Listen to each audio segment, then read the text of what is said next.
America और Israel के साझा हमले में ईरान को नुकसान तो बहुत हुआ। सुप्रीम लीडर खामेनेई समेत 40 से 50 कमांडर्स और लीडर्स मारे तो गए, लेकिन बीते 24-36 घंटे में जिस तरह से ईरान ने इजराइल पर लगातार हमले किए हैं, मिसाइलें दागी है, जिस तरह से मिडिल ईस्ट के देशों पर मिसाइलें बरसाई है, और खास करके बीते 12 घंटों में जो तस्वीरें आई हैं वो बेचैनी और चिंता के लिए है पूरी दुनिया के लिए। वो तस्वीरें ये हैं कि सऊदी अरब की रिफाइनरी, आरामको की रिफाइनरी पर मिसाइल गिरी है, रिफाइनरी को बंद कर दिया गया है। स्क्रीन पर जो तस्वीरें देख रहे हैं ये सरकारी रिफाइनरी की तस्वीर है। खबरें ये आ रही है कि ईरान ने अब हाइपरसोनिक मिसाइलें भी लॉन्च कर दी हैं, जिसकी रफ्तार आवाज से 7-8 गुना ज्यादा होती है और जिसे इंटरसेप्ट करना, रोकना मुश्किल होता है। और ईरान का आयरन डोम, डेविड स्लिंग और तमाम एयर डिफेंस सिस्टम फेल हो रहे हैं ईरानी मिसाइलों के सामने।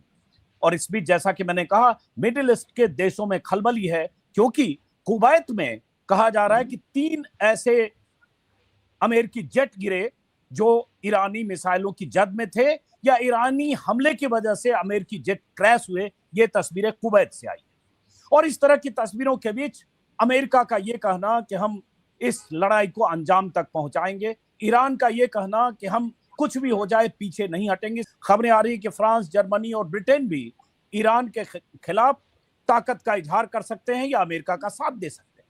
तो तमाम तस्वीरों के बीच, चिंताओं और बेचैनियों के बीच ये समझने की कोशिश करेंगे कि क्या हम तीसरे महायुद्ध की तरफ तो नहीं बढ़ रहे हैं। और ईरान अगर इतना कुछ होने के बाद भी झुकने को तैयार नहीं है, और ईरान की अगर मिसाइल पावर 8-9 देशों में तबाही मचा रही है, तो इसके मायने क्या है।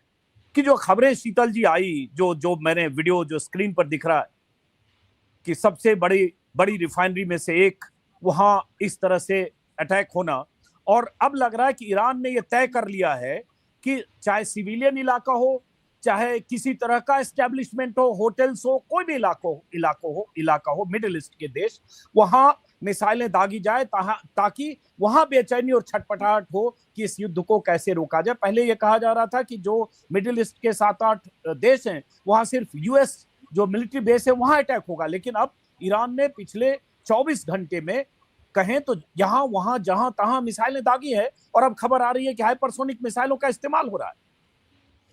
देखिए, ये जो हुआ है, अरामको में जो हमला हुआ है, ये हौतीज जो है, हूथी कुछ कहते हैं, HOUTH, तो इन विद्रोहियों के ड्रोन अटैक से हुआ है और इसमें आग लग गई थी। उसको उन्होंने फिर काबू पाया है, लेकिन कठिनाई हो गई और उससे बाजार में तेल के दाम 10% 12% बढ़ गए। क्योंकि अरामको बहुत बड़ी कंपनी है और बहुत बड़ी मात्रा में यहाँ से तेल की, और जिस सेंटर पे हमला हुआ है ये बहुत महत्वपूर्ण है उनका। तो ये बात, इससे ये लगता है जो ईरान के सहयोगी ग्रुप्स हैं, बहुत सारे शिया ग्रुप्स हैं विभिन्न देशों में, वो भी सब सक्रिय हो गए हैं। लेबनान से इन्होंने हिजबुल्लाह जो है, इन्होंने भी हमला कल किया था और इन पर हमला हुआ है जवाबी, तो ये इन्होंने शुरू कर दिया था। ईरान ने ज्यादातर कुवैत में हमले किए हैं, और जो आपने बताया ही कि कई जहाज गिरने की खबर की पुष्टि BBC तक पे हुई है। अब उसमें खबरें फिर दूसरी तरफ से बनाई जा रही है कि वो जो है, जैसे आप दिखा भी रहे हैं कि ये जो है मिसाइल से नहीं हुआ, कुछ आपस में दोस्ताना फायरिंग जो हो जाती है इधर से उधर में, उसमें मारा गया, पता नहीं, लेकिन ये हुआ है कि उनके जहाज गिरे हैं, ये कबूल लिया गया है। नंबर 1 तो नुकसान होना बड़े पैमाने पे शुरू हुआ है। अमेरिका ने, पेंटागन ने ये कंफर्म कर ही दिया था कि उनके 3 सैनिक मारे गए हैं, और अमेरिकी सैनिक, और कई 1 दर्जन से ज्यादा घायल हुए हैं। कुछ को कम चोटें हैं, लेकिन कुछ को अस्पताल ले जाना पड़ा है। तो नुकसान होना शुरू हो गया है। दूसरी ओर इजराइल में जो हमला हुआ था उसमें करीब 12 नागरिकों के मारे जाने और 100 के आसपास के घायल होने की खबर थी, जो बंकर में थे, और यानी मिसाइल इतनी ताकतवर थी कि उसने बंकर को भी तोड़ दिया था और उसमें लोग मारे गए थे। तो ये सही है कि इन लोगों के पास तकनीकी सुपीरियरिटी है इजराइल और अमेरिका के पास, लेकिन ये भी सही है कि उनमें से कई बार ईरान की जो क्षमता है वो उनको भेद पाने की भी है। कई बातें थोड़ा दोनों तरफ से एग्जेजरेशन होता है। जैसे यहाँ से कहा गया कि जो अब्राहम लिंकन नाम का जहाज उनका है, लड़ाकू जहाज, जो खाड़ी में इस समय पहुंचा हुआ है लड़ाई करने, उस पर हमला करने की ईरान की ओर से खबर आई थी। लेकिन वो खबर पुष्ट नहीं हो पाई, क्योंकि आजकल तो जो लड़ाई हो रही है सब नीचे ऊपर सब जगह से उसकी देखते रहते हैं सैटेलाइट्स और सब। इजराइल की ओर से अभी लगातार एक खबर आ रही है जो पुष्ट कहीं जिम्मेदार सोर्सेस से नहीं हो रही है, कि जो खमनेई साहब की जगह इंटरिम अरेंजमेंट हुआ था, रेजा अतारी या अजारी क्या नाम है, वो भी मारे गए। रेजा अराफी वो मार दिए गए हैं। लेकिन अभी इसकी कहीं किसी जिम्मेदार मतलब संस्थान ने पुष्टि नहीं की है। वॉर जो है वो गर्म होता जा रहा है, और ये नहीं हुआ है कि खमनेई के मारे जाने के बाद ईरान में कोई ऐसी पोजीशन आ गई हो कि एकदम सेना वेना हथियार डालने लगे, या कोई विद्रोह हो जाए, या जन विद्रोह हो रहा हो और वो मुकाबला करने से भाग खड़े हो। बल्कि उल्टा हुआ है, उस सब में तेजी आई है।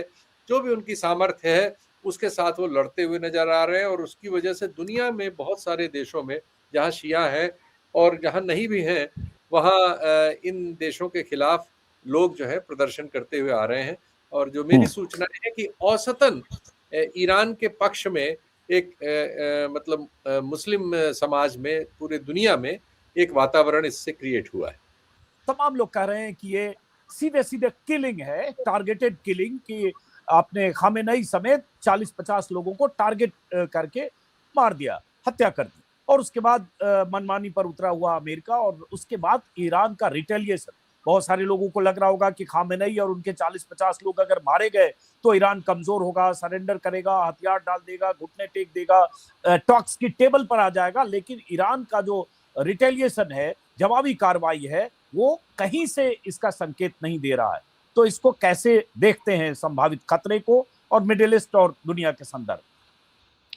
अजीत अंजुम साहब, फारसी की एक मसल है, तंग आमद बजंग आमद। जब आदमी तंग हो जाता है तो वो जंग पे आमादा हो जाता है, और ईरान के साथ यही हुआ है। और ये ईरान के साथ कोई हफ्ते 10 दिन में हुआ हो, महीने 2 महीने में, साल 2 साल में, ऐसा नहीं है। लगभग 50 साल होने जा रहे हैं जब ईरान में रेवोल्यूशन हुआ था। अयतुल्ला खुमैनी आए थे, और जो शाह रज़ा पहलवी की हुकूमत थी, जो कि वर्चुअली अमेरिका की हुकूमत थी, उसको हटाने के बाद जब अयतुल्ला खुमैनी ने अपनी सरकार कायम की, यानी ईरानियों की सरकार कायम की, तब से वो इनके निशाने पर हैं। 10 साल ईरान और इराक़ का युद्ध हुआ, उसमें भी आप जानते हैं कि इराक़ के साथ उस वक्त अमेरिका और तमाम दूसरे देश खड़े हुए थे, और अरब देश भी खड़े हुए थे। लेकिन ईरान ना तो डरा ना सहमा, और उसने बहुत बहादुरी के साथ उस जंग को भी लड़ा। उसके बाद से इनके ऊपर सैंक्शन लगाए गए, और जो ये कि एटॉमिक पावर बन रहा है।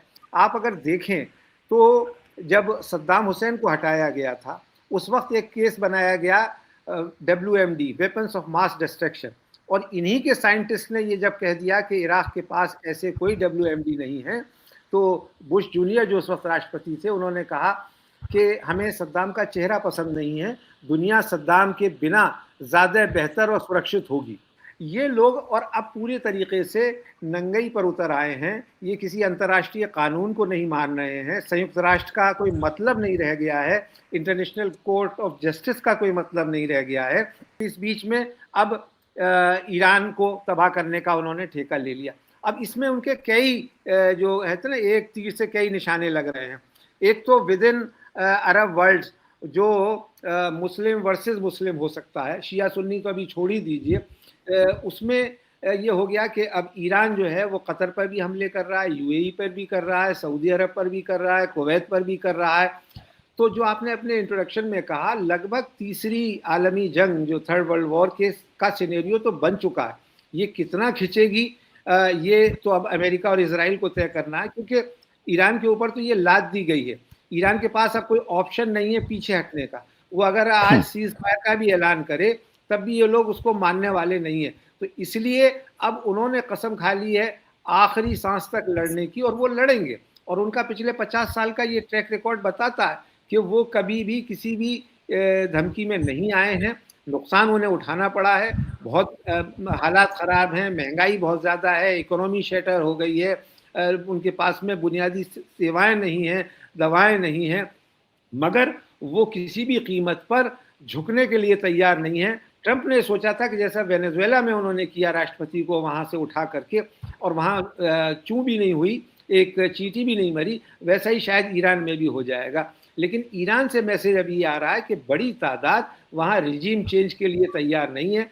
होर्मुज की खाड़ी में, स्ट्रेट ऑफ होर्मुज से पता चल रहा है कि 200 टैंकर्स वहां फंस गए हैं।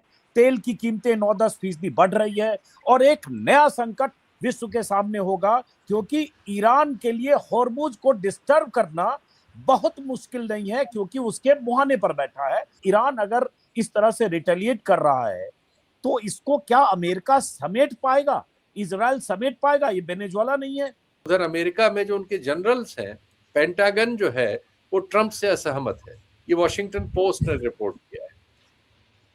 मतलब कई जनरल्स ने ट्रंप के इस अभियान से असहमति जताई है। तो ये हो सकता है कि ये चीज भी उसके भी कारण हो, और ये सब चीजें 2-4 दिन अगर और चला युद्ध तो इस युद्ध में कोई दूसरी दिशा को ले सकें। अब देखते हैं कि ईरान की टैक्टिक्स यही होगी कि ये लंबा चले, और इसमें जो है जो आर्थिक आधार है उस पर चोट हो। जैसे अमेजन पर हमला हुआ है, अमेजन के सेक्टर पर दुबई में, तो उससे हालांकि बहुत बड़ा नहीं था, छोटा ही था, लेकिन ये हुआ कि उससे अब ये लोग दूसरा विचार करने लगेंगे कि इन क्षेत्रों से अपने धंधे पानी को समेटा जाए, यहाँ असुरक्षा है।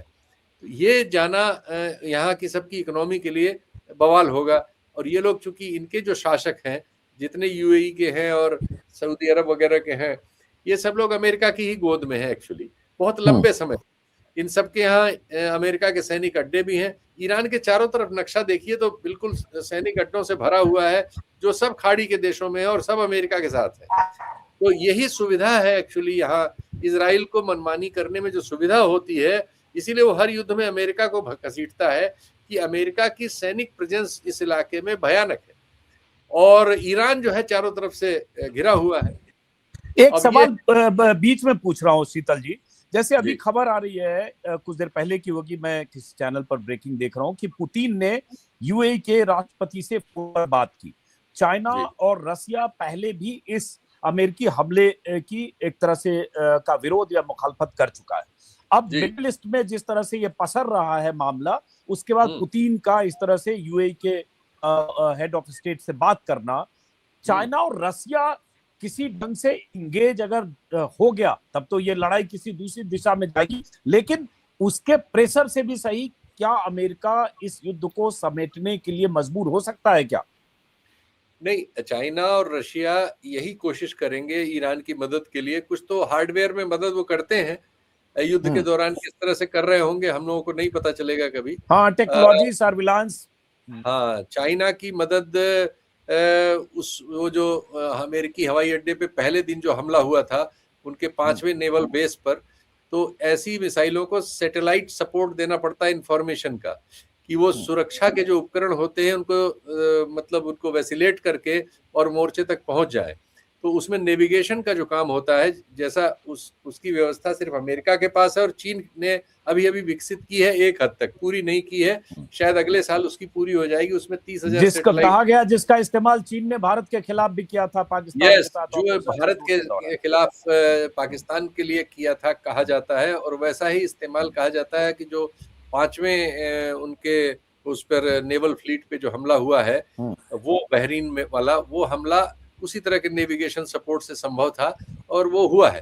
तो इस तरह का होगा, लेकिन वो ओपनली नहीं कहेंगे कि हम इसमें हैं, क्योंकि उनके ओपनली कहते ये थर्ड वर्ल्ड वॉर वाली सिचुएशन हो जाएगी, और वो सिचुएशन से अभी वो लोग अपने को बचाना चाहेंगे। चीन तो बचाना ही चाहता है, क्योंकि चीन की जो अपनी रणनीति है, लॉन्ग टर्म है, उसमें यह है कि हमें 5-7 साल उनको हाई एंड टेक्नोलॉजी में अभी और काम करने की जरूरत है, तब वो अमेरिका को उस एरिया में भी या तो कॉम्पीट करेंगे या पछाड़ देंगे, और तब वो अमेरिका उस हालत में नहीं रह जाएगा कि वो जहां चीन हो वहां वो पंगे करे।